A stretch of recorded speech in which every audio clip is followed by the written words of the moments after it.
Opinion, la pénurie de matériel et de médicaments est intenable. Les hôpitaux bruxellois tirent la sonnette d'alarme. D'une seule voix, les hôpitaux publics et privés bruxellois du réseau non confessionnel, à savoir les hôpitaux Baron Lambert, Etterbeek XL, Molière Longchamp, Joseph Braco, le CHU Brugman, le CHU Saint-Pierre, l'hôpital des enfants, UDERF, l'Institut Jules Bordet et l'hôpital Erasme le Cryo est fort, et à l'unisson, la situation actuelle n'est pas tenable. La recherche d'une solution efficiente et rapide à la pénurie des masques est essentielle. Les initiatives des autorités ne sont cependant, et c'est peu de le dire, pas couronnées de succès. Mais se focaliser sur les masques n'est pas non plus suffisant, loin de là. Gérer, c'est anticiper.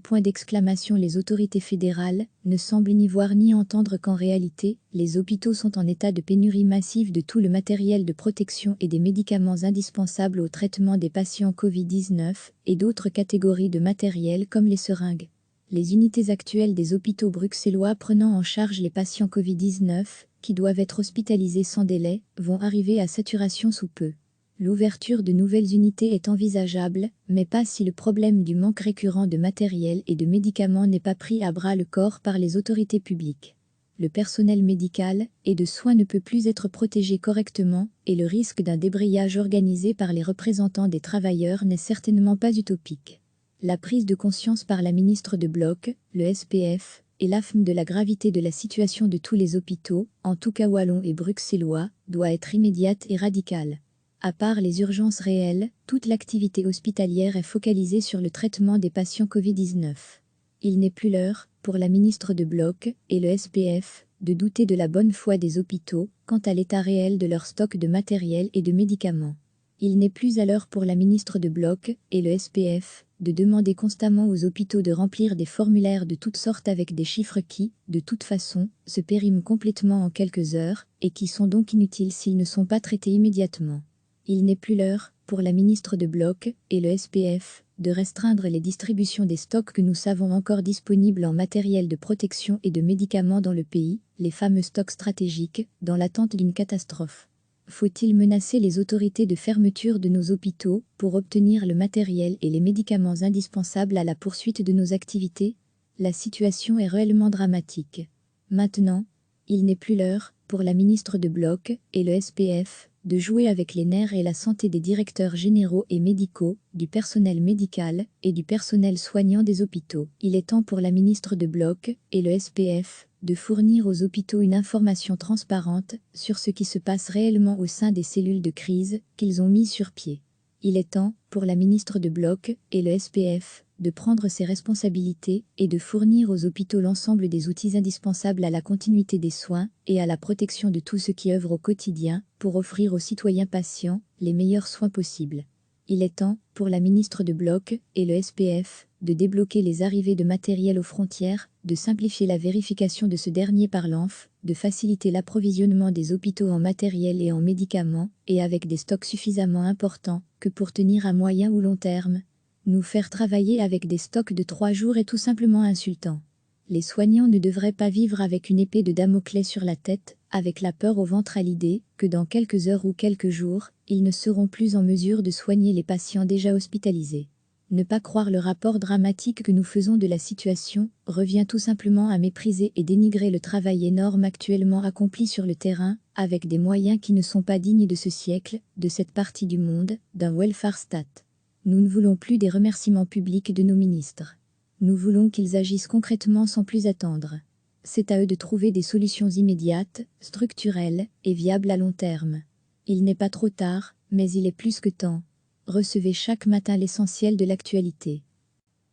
D'une seule voix, les hôpitaux publics et privés bruxellois du réseau non confessionnel, à savoir les hôpitaux Baron Lambert, Etterbeek XL, Molière Longchamp, Joseph Braco, le CHU Brugman, le CHU Saint-Pierre, l'hôpital des enfants, UDERF, l'Institut Jules Bordet et l'hôpital Erasme le Cryo est fort, et à l'unisson, la situation actuelle n'est pas tenable.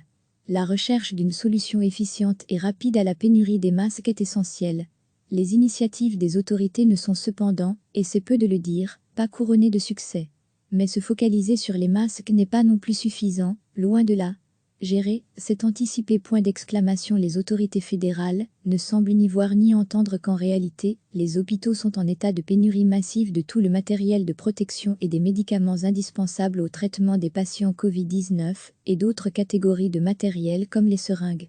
Les unités actuelles des hôpitaux bruxellois prenant en charge les patients Covid-19, qui doivent être hospitalisés sans délai, vont arriver à saturation sous peu. L'ouverture de nouvelles unités est envisageable, mais pas si le problème du manque récurrent de matériel et de médicaments n'est pas pris à bras le corps par les autorités publiques. Le personnel médical et de soins ne peut plus être protégé correctement, et le risque d'un débrayage organisé par les représentants des travailleurs n'est certainement pas utopique. La prise de conscience par la ministre de Bloc, le SPF, et l'AFM de la gravité de la situation de tous les hôpitaux, en tout cas wallons et bruxellois, doit être immédiate et radicale. À part les urgences réelles, toute l'activité hospitalière est focalisée sur le traitement des patients Covid-19. Il n'est plus l'heure, pour la ministre de Bloc et le SPF, de douter de la bonne foi des hôpitaux quant à l'état réel de leur stock de matériel et de médicaments. Il n'est plus à l'heure pour la ministre de Bloc et le SPF de demander constamment aux hôpitaux de remplir des formulaires de toutes sortes avec des chiffres qui, de toute façon, se périment complètement en quelques heures et qui sont donc inutiles s'ils ne sont pas traités immédiatement. Il n'est plus l'heure, pour la ministre de Bloc et le SPF, de restreindre les distributions des stocks que nous savons encore disponibles en matériel de protection et de médicaments dans le pays, les fameux stocks stratégiques, dans l'attente d'une catastrophe. Faut-il menacer les autorités de fermeture de nos hôpitaux pour obtenir le matériel et les médicaments indispensables à la poursuite de nos activités? La situation est réellement dramatique. Maintenant, il n'est plus l'heure, pour la ministre de Bloc et le SPF, de jouer avec les nerfs et la santé des directeurs généraux et médicaux, du personnel médical et du personnel soignant des hôpitaux. Il est temps pour la ministre de Bloc et le SPF de fournir aux hôpitaux une information transparente sur ce qui se passe réellement au sein des cellules de crise qu'ils ont mis sur pied. Il est temps, pour la ministre de Bloc et le SPF, de prendre ses responsabilités et de fournir aux hôpitaux l'ensemble des outils indispensables à la continuité des soins et à la protection de tous ceux qui œuvrent au quotidien pour offrir aux citoyens patients les meilleurs soins possibles. Il est temps, pour la ministre de Bloc et le SPF, de débloquer les arrivées de matériel aux frontières, de simplifier la vérification de ce dernier par l'ANF, de faciliter l'approvisionnement des hôpitaux en matériel et en médicaments, et avec des stocks suffisamment importants que pour tenir à moyen ou long terme. Nous faire travailler avec des stocks de 3 jours est tout simplement insultant. Les soignants ne devraient pas vivre avec une épée de Damoclès sur la tête, avec la peur au ventre à l'idée que dans quelques heures ou quelques jours, ils ne seront plus en mesure de soigner les patients déjà hospitalisés. Ne pas croire le rapport dramatique que nous faisons de la situation revient tout simplement à mépriser et dénigrer le travail énorme actuellement accompli sur le terrain, avec des moyens qui ne sont pas dignes de ce siècle, de cette partie du monde, d'un welfare state. Nous ne voulons plus des remerciements publics de nos ministres. Nous voulons qu'ils agissent concrètement sans plus attendre. C'est à eux de trouver des solutions immédiates, structurelles et viables à long terme. Il n'est pas trop tard, mais il est plus que temps. Cliquez sur s'abonner pour recevoir les dernières nouvelles.